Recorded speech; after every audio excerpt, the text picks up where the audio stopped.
A little bit of homework last night on page 50, both involving acceleration, group B problems. We recognize that when we read the first question, it says, moving down a uniform slope, the acceleration down the hill is 4 meters per second squared, group B problem, right? Second question, we apply the brakes, 0.8 meters per second squared for 1 minute. Accelerating, slowing down, group B problem. So we recognize in both of them that they're group B problems. We recognize that we've got to use one of those acceleration equations that we learned the other day, not V is equal to delta D over delta T. And then we write down our givens. Let's take a look at least the second one here. I want to do at least the second one. But if there's any request to do the first one, then we'll do that one as well. Anybody like me to do the first one in addition to the second one? Or is the second one good? Okay, second one it is. It says a motorcycle traveling at 100 kilometers per hour on a flat road applies the brakes at 0.8 for 1 minute. How far did the motorcycle travel during this time? Let's, recognizing that it's a group B problem, let's write down 100 kilometers per hour as one of my givens. What's that going to be? V, delta V, VI, VF, just V? What is it? Yep, that's going to be VI. Now we got to recognize that that's got to be in meters per second, right? If we're doing a V equals D over T calculation, really it can be whatever we want. But if we're doing an acceleration calculation, which we are here, then we've got to be in meters per second. So let's convert that now. 100 kilometers is 100,000 meters. So we're converting kilometers to meters first, and then we're converting hours to seconds. 100 kilometers is 100,000 meters. 1 hour, which is what we got on the bottom, is 3,600 seconds. And that works out to be 27.778 meters per second. What else we got here? 0.80 meters per second squared. Can somebody tell me what that is? Yep, that's the acceleration. Good. The acceleration is 0.80 meters per second squared, right? What else we got? Time of 1 minute. We're going to convert that to seconds. Just multiply it by 60, get 60 seconds. And we're looking for the displacement here. How far did the motorcycle travel? There's a couple of things here. First of all, sometimes we read between the lines and we get another given. Does that happen here? Are we able to determine what VF is by reading between the lines here?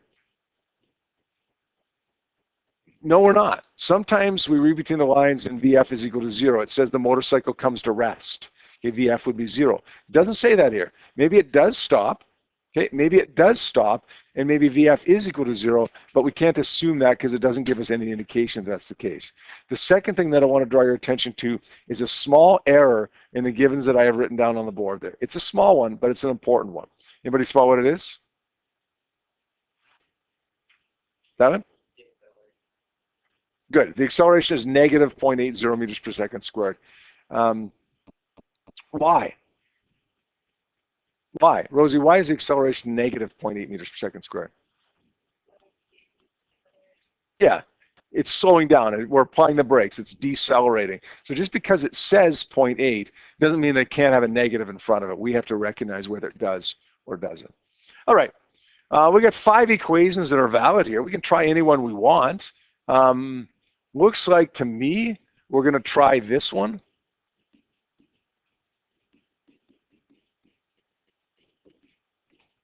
Anybody try something different there? As long as you don't try V equals delta D over delta T, you're okay. You're allowed to try any of the other ones. You might get 2 unknowns. You might solve for something you're not looking for, but it's okay. This one's a little bit more efficient, though. VI is 27.778 times a time of 60 plus 1/2 of negative 0.8. That's really important. Okay, you can see why that's so important, right? If I make that positive, yeah, I'm going to add the number to that instead of subtract it. T is 60 again. All right, let's pull out the calculator to do this one as a group here. We're going to say 27.778 times 60. That gives me 1666.68. That's the first term. Plus brackets 0.5 times negative 0.8 times 60. Hit the little square button there. Can you guys see what I've done there? The value that I get for the first term, VIT, plus 0.5 times negative 0.8 times 60 squared. When I do that, I end up getting 226.68. Now, they give me the answer is 2.3 times 10 to the 2. How come? How many of you guys have learned about significant figures in Science 10? Keep about half of you. Some of you guys have asked me, where do we round our answer to? 1 decimal place, 2 decimal places? And I've said to this point, don't worry about that yet. Okay, that's not important for us yet. I'm going to tell you where you round it to right now. Now, if you make a mistake on that over the next week or two, that's okay. I'll cut you some slack until after our first unit test in terms of where you round it to. Okay, we'll work through that together over the next couple of weeks before our first unit test. Basically, though, the rule is this, and it's quite simple. An answer can only be as strong as its weakest piece of data. It's kind of like the expression, a chain is only as strong as its weakest link. You've heard that? A chain can only be as strong as its weakest link. Doesn't matter how strong the 50 links are, if the 51st link is really, really weak, the chain is only as strong as the 51st link, right? Well, when we calculate an answer, our answer can only be as precise. Here we've got 5 digits of precision. Well, our answer can only be as precise as our least precise piece of data, our weakest piece of data. And if I go back to my data here, I've got 3 digits right here. I've got 2 digits because the first 0 doesn't count. Leading zeros don't count. 3 digits, 2 digits, and 2 digits. The final answer can only be as strong as 2 digits. It can only be as strong as its weakest piece of data. So if it's 5 digits here, but 2 digits is my weakest piece of data, then I've got to round that to 2 digits. And the only way I can do that is to put it in scientific notation. I can't go 230, right? Why not? 3 digits. 226, 227, 3 digits. The only way to put it in 2 digits is to put it in scientific notation. Okay? Try that now. Be conscious of that every time you answer a question. Be conscious of that and try to express it in the right number of digits. Just go back to your original data, 2 digits, 3 digits, 1 digit, 5 digits, whatever it is, your least precise piece of data, round your answer to the same number of digits. If you can't do it, if you're struggling with it, that's okay. You're not going to lose marks on that for another few weeks. But at least start practicing before it comes time that you will start losing marks. Okay? Any more issues with that? You guys understand why that's 2 digits? Okay. All right, let's have a look at the next question here. Thank goodness they gave me a picture of a boat here, because I couldn't possibly have interpreted this question properly without the picture of the boat. A speedboat slows down at a rate of, what's a speedboat? Oh, thank goodness they give me the picture. Now I know what a speedboat is. At a rate of 5 meters per second squared and comes to a stop. If the process took 15 seconds, what's the displacement of the boat? Group B, right, because it's slowing down. Let's write down our givens here. Slows down at 5 meters per second squared. That's the acceleration. Not the speed. Speed or velocity would be meters per second, not meters per second squared. Time interval is 15 seconds. Looking for the displacement. Is there anything else we have if we read between the lines here? Yep. Jenna?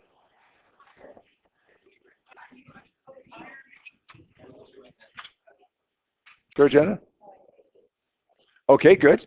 Good. The acceleration is -5 because it's slowing down. Good. Good. VF is 0 meters per second. And we know that this time because it says it comes to a stop. And the last question we did, it kind of looked like maybe it was 0. Didn't tell us that, so we couldn't assume that. Here they tell us. Not in so many words, but more or less, it's 0 meters per second. All right. It's a Group B problem. We've got to pick an equation from our Group B list, which is 5. How about this one?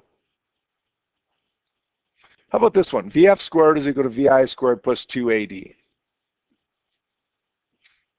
Do we have VF? Yeah, it's 0. Do we have VI? No, we don't. Do we have A? Yes. D? No. Oh, wait. What happened? What happened with this one? Rosie? We've got 2 unknowns. Is that okay? Have I done anything wrong? No, if you use v equals d over t, you've done something wrong. If I use this, I got two unknowns. I try something else. That's all. How about this one? D is equal to vft minus 1/2 at squared. Vf is 0, which means 0 times 15 is 0. Subtract 1/2 of negative 5 times the time of 15 squared.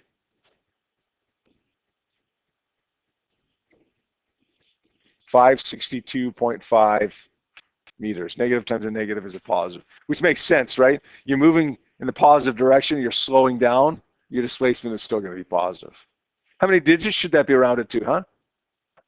We just went through that, right? How many digits? We're only as strong as our weakest piece of data. We go back to our data. This is 2 digits. This is 2 digits. The final answer should be 2 digits. So once again, we're going to go scientific notation. 5.6 times 10 to the 2 meters. Having said that, on your quiz tomorrow, if you wrote it as 562.5, I'd mark that right tomorrow. Okay, I'm not expecting you to be experts at significant figures yet. That'll come. Right now, I just want you to kind of work through it with me. Do you see how what I did first, VF squared is equal to VI squared plus 2AD was okay? Do you see how it's okay to try something? Do you see how you don't have to necessarily know exactly what's going to lead you to the answer right off the top? That's part of what leads us to success in physics is trying stuff, trying valid stuff, not random stuff, right? We don't want to just try some random equation you see in your data sheet that you've never seen before. Okay, that's not going to be the answer. But try stuff that's valid. Try stuff that's valid. Take a chance. If you can't figure out what it is right away, if you couldn't figure out this equation, then try something. If it doesn't work for you, then try something else. But try. All right, we'll give you a couple minutes to work on the questions on page 51. There. Question number 1 says, the arresting device on an aircraft carrier stops a plane at 150 meters with an acceleration of neg 15 meters per second squared. Find the time that it takes the plane to stop. You guys know what they're talking about, the arresting device on an aircraft carrier? Yeah, go ahead. Yeah. Yeah, it's a cable that stops the planes from crashing, basically going off into the ocean, right? What do we mean by that? Well, here's the aircraft carrier. This big aircraft carrier. It's still pretty small in the grand scheme of runways for airplanes, right? They're big. I don't know if you've ever been on one. If you go to San Diego, there's an aircraft carrier in the harbor in San Diego that you can tour and go on, and it's big. It's huge. There's like 5,000 in the heat of battle. There's like 5,000 soldiers that live on this ship. It's a big ship, and it's got a big deck with a big runway, but it's nowhere close to the runway you'd find at an airport. So planes are coming in to land on this thing, and they get a bit of a problem. The runway is really short. For them, the runway is really, really short. So what would happen if they didn't have some way to stop beyond the normal way to stop? Well, they might just go off the edge into the ocean. So here's what they do. Airplanes, as they're coming down here, as they're approaching landing, you'd think they slow down, right? They slow down because you want to be moving as slow as possible when you hit that deck so that you can get stopped in time, right? But they don't. They don't slow down at all as they're approaching the deck. In fact, when they're ready to hit the deck, what do? Speed up. Speed up. Why would you land on a short deck and speed up? The reason is because maybe if you miss the runway and you're going fast enough, you can keep going, right? Oops, I missed. Oh, let's go back up. The problem is when they're going that fast, they can't stop in time. So it's kind of a double-edged sword, right? You got to speed up in case you can't stop, in case you're miss the runway so that you can keep going. But the problem is by going so fast, you can't stop on the runway.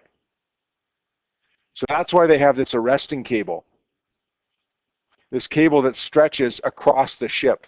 Okay, this is kind of looking at the cable from the end. It stretches from one side of the ship to the other, the steel cable that literally they put out as the plane's about to land. And as the plane lands, there's this little hook on the bottom of the plane that grabs it, that grabs this cable. If it misses the cable, what does the pilot do? goes back up.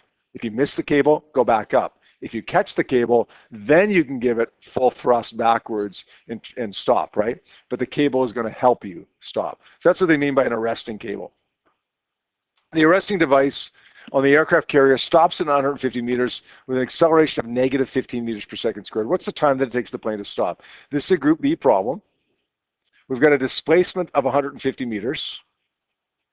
We've got an acceleration of negative 15 meters per second squared. And we're looking for the time here. That's all we got, isn't it? As I was walking around and a few people were asking me questions about how to rearrange the equation, I noticed that all of those people had one more given written down, one more given that I don't have written down. What is it? What am I missing here? David? Good. It stops, right? It stops, and it tells us it stops. So VF is 0 meters per second. Now, everybody that was asking me about this tried this equation. D is equal to VFT minus 1/2 AT squared. And that works for me. Okay, I think that equation is going to work just fine. We've got all the givens except for T. That looks pretty tricky to rearrange to solve for, right? First of all, it's in two places. Second of all, it's squared over in the second term. The good news is for this question, VF is 0. So 0 times T, whatever T is, disappears. 0 times T is 0. That leaves us with this equation. D is equal to negative 1/2 AT squared. Now, we want to solve for T. That's still a little bit tricky. You got to get rid of the negative half A to get T by itself. Negative half A is multiplied by T. How do you get rid of it? What's the opposite of multiply? Divide. So let's say D divided by negative 1/2 A. I could take those two terms over individually, negative 1/2 and A, or I can take them over together. It doesn't matter. Negative 1/2 A is multiplied by T squared. Take it over by dividing. Simple as that. That equals T squared, by the way. Now I got to get rid of the squared. How do I get rid of the squared? We said I'll get rid of the squared. Yeah, good. Square root that. So we're going to say T is equal to the square root of D over negative 1/2 A. Does that make sense? Now the question is pretty straightforward, right? We just plug our numbers in at this point. You guys comfortable with that?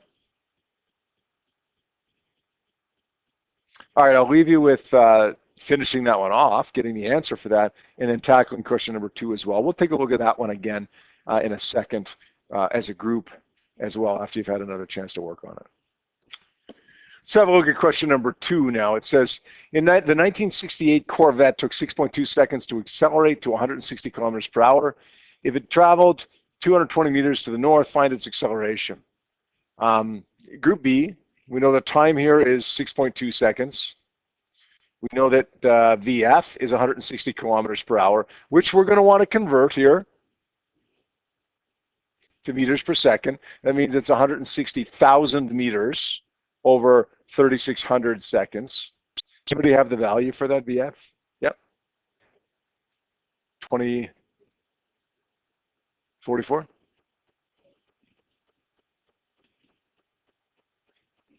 Okay, and the displacement is 220 meters. Is there anything else we have if we read between the lines? Like VI? Do we know what VI is? Do we? Does it say it starts at rest? I mean, man, it sure seems like it would start at rest, right? It sure seems like that's what they mean, but we don't know that for sure. It doesn't say it starts at rest, so we can't assume that. You may very well be right when you say it starts at rest, but we can't assume that unless they say it. So we're not going to say VI is equal to 0 meters per second. We're just going to solve for acceleration with what we've got up here. We're probably going to use the same equation we did for the last one. VFT minus 1/2 of AT squared. Solving for A this time. Ooh, this is ugly to solve for A.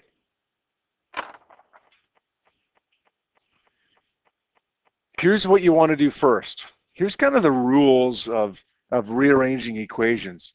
Get rid of what is not attached to A first, and then get rid of what is attached. So tell me what variables are not attached to A. Give me something that's not attached to it, something that's not connected to it, something that's not touching A. Yep. VFT, good. Now it's not multiplied or divided, otherwise it would be attached, right? That means it's added or subtracted. We look at that and sometimes we say, oh, it's subtracted, but it's not actually. It's added, right? It's positive VFT. So we're going to take that over to the other side by subtracting. Delta D minus VFT equals negative 1/2 A T squared. Does that make sense, guys? Get rid of what's not attached. It's added to the right side, so let's take it over to the left side by subtracting. Now we're got to get rid of what is attached. What is attached to the A? Negative 1/2 and T squared. They're multiplied by A, right? So let's take those over by dividing. This is going to look a little ugly, but that's okay. We're going to say D minus VFT all divided by negative 1/2 of T squared. I took the VFT over because it wasn't attached. I took the negative 1/2 T squared over when it was attached. The first one went over by subtracting. The second one went over by dividing. That's an ugly looking equation, but we can deal with that. We're going to say A is equal to 220 minus 44.44 times T over negative 1/2 of 6.2 squared. Let's do this on the calculator, okay? Because it's kind of ugly. Let's say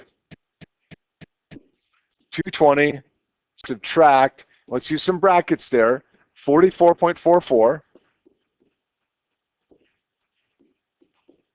Okay, that's going to give me the number on top there, the numerator. Now let's divide that by brackets, negative 0.5 times 6.2 squared, end brackets. Make sure you use those brackets on the bottom, otherwise you will get the wrong answer. Do that, it works out to be 2.89 or 2.9 meters per second squared. 2 digits, because we go back to our least precise piece of data, right? This is 3, this is 3, this is 2. Right? Boy, oh boy, oh boy, are we ever going to be done with this acceleration stuff? Yeah, we will someday, but we're not yet. We've got a little bit more to go here yet. Here's another one for you. A bullet accelerates the length of the barrel of a gun, 0.75 meters, with a magnitude of 5.35 times 10 to the 5 meters per second squared. Look at that value of acceleration. How fast does this bullet go when it leaves the gun? We don't know. That's what we're trying to find. But regardless of how fast it goes, we know that it's speeding up at an incredibly high rate. If I was to jump off the side of the, if I was on the roof of the school and jump off the side of the school into a snowbank, I would accelerate at about 10 meters per second squared. This is accelerating at about 535,000 meters per second squared. Bullets accelerate at an incredibly high rate because they get going really fast, really, really quickly. This is a group B problem because it's accelerating. We're going to say that the displacement of the bullet here is 0.750. The acceleration is positive 5.35 instead of the 5. We're looking for VF. How fast is it? Fast is it moving when it leaves the gun? Anything else we have?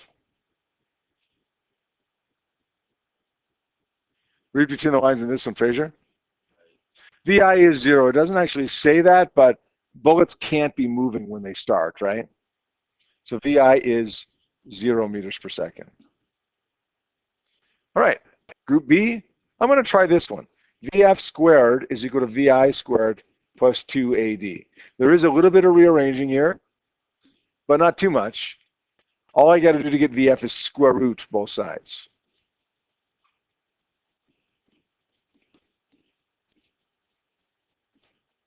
VI is 0.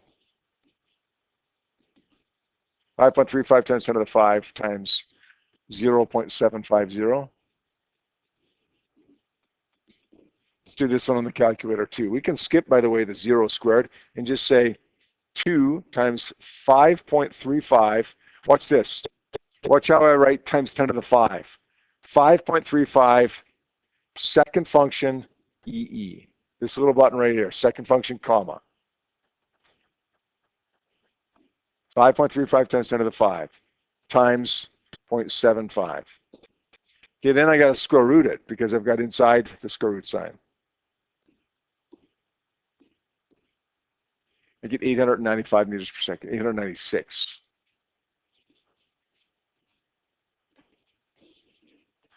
That's 3 digits. Look back to our data, 3 digits, 3 digits. All right, my answer can be the 3 digits.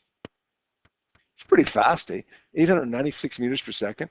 That's almost a kilometer per second. That's in large part why bullets hurt so much. That's why you should not stand in front of them, because they're moving almost a kilometer per second. Do you know that this is more than twice the speed of sound? It's Mach 2.5-ish. Do you know that if you were to be shot, which you're hopefully never in a situation where that'll happen, but people that are actually shot and either rendered unconscious or die immediately never hear the bullet. They never hear the gun fired.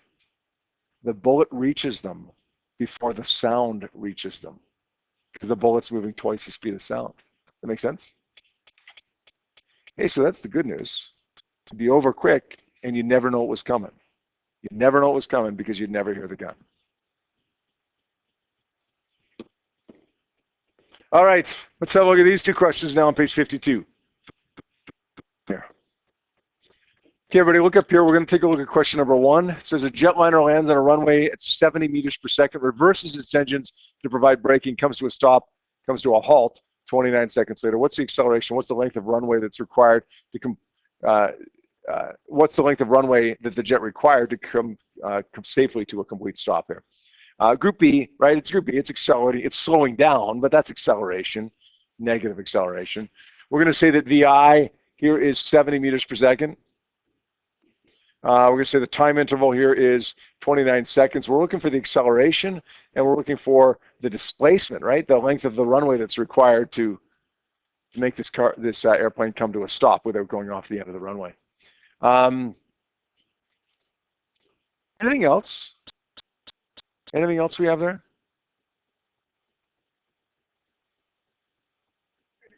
Yep. Got VI, got T, looking for A, looking for D. If we read between the lines, we might be able to tell that. Good, VF is 0. It says it comes to a halt. It comes to a halt, so VF will be 0 meters per second. All right, we want to find the acceleration. Probably to find the acceleration, it's just as easy to do this, right? Delta V over delta T. Delta V is VF minus VI, 0 minus 70 over a time interval of 29 seconds. Do the math there. I assume it works out to be what's in our book here of negative 2.4 meters per second squared. How many people got that? Good. Now we want to find the length of the runway that's required to make the plane come to a complete stop. There's a couple ways of doing this. I saw a couple people doing this. VF squared is equal to VI squared plus 2AD. That wouldn't have worked in the beginning, but now it will because I solved for acceleration in the last question. Now, solving for D here, we take the VI over first because it's not attached. VF squared minus VI squared equals 2AD. And then we take the 2A over by dividing.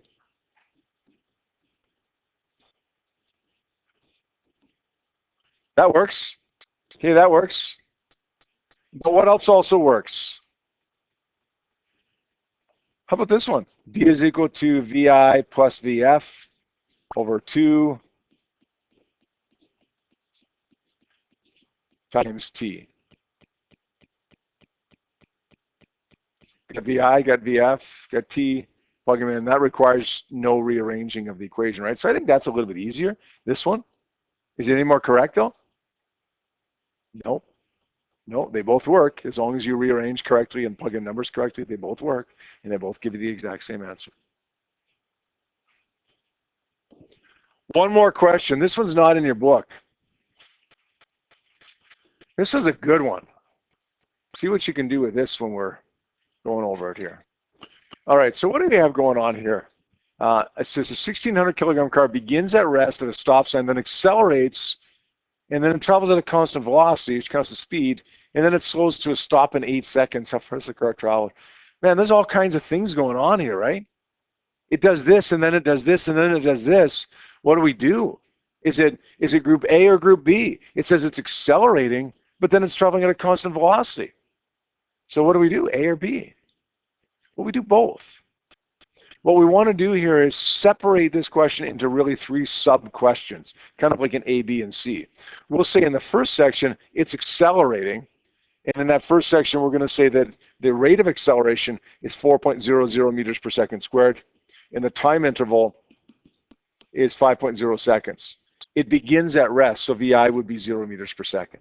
Good. There's my data for the first problem. But then it travels at a constant velocity, constant speed for 34 seconds. No longer is the acceleration 4 meters per second. The acceleration now would be 0 because it's traveling at a constant speed. We don't know what that speed is. All we know is the time there is 34 seconds.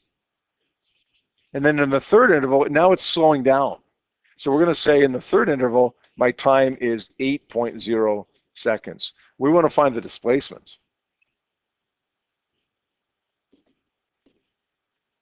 Let's make a little note here. This is a group B problem.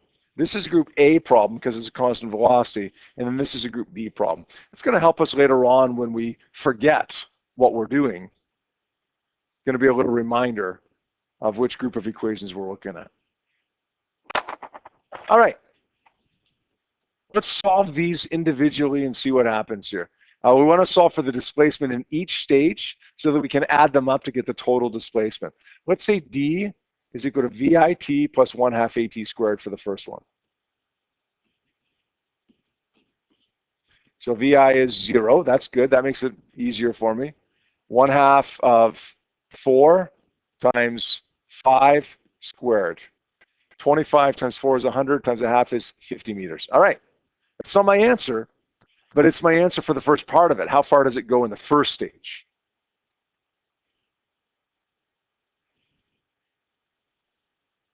How far does it go in the second stage? Well, my problem in solving the second stage is that I don't know how fast it's going. Here's what I want to do for that. Let's get the final velocity or the final speed in the first stage.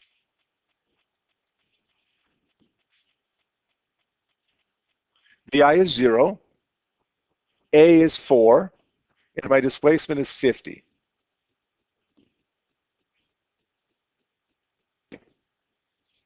We get 20 meters per second. If you speed up at a rate of 4 meters per second squared and you reach 20 meters per second and then you go at a constant speed, how fast are you going while you travel at a constant speed? Look at me. I'm at rest. I'm speeding up, I'm speeding up, I'm speeding up. I'm going 20. And now I'm just going to keep going at a constant speed. How fast am I going at a constant speed? 20. So now we know the constant velocity in the second stage. We didn't know it before, but we just figured it out. Now in the second stage, it's a group A problem, so we're going to go back to V equals D over T. Take the T up by multiplying, becomes D is equal to V times T. 20 meters per second times 34 seconds gives me 680 meters.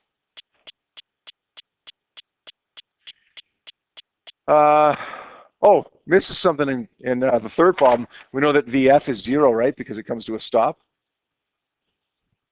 Is there anything else we have now in the third stage? Jenna, look like you're ready to raise your hand there, were you? Okay. Rosie? Yeah, we know what VI is now. VI in the third stage is 20 meters per second. We didn't know that at the beginning of the problem. But if the final velocity in the first stage is 20 and the constant in the second stage is 20, then how fast is it moving when it starts the third stage, when it starts slowing down? 20. So now we're going to say, I don't know, let's go this. D is equal to VI plus VF over 2 times T. It's going to be 20 plus 0 over 2 times a time of 8 seconds. Gives me 80 meters. What's the total displacement? 50 plus 680 plus 80. We do the math there, it works out to be 730, 810 meters. That makes sense. That's a tricky question, eh? That's a hard question. Okay, what I want you to do every time you see the word then, start a new problem. Right, write down your given separately every time you see the word then, and treat it the way you treated the other questions. All right, your homework for tonight is simply finishing off page 52 if you haven't already, and we're going to have a quiz on this tomorrow. So come see me tomorrow morning if you're struggling with that, okay? All right, that's it.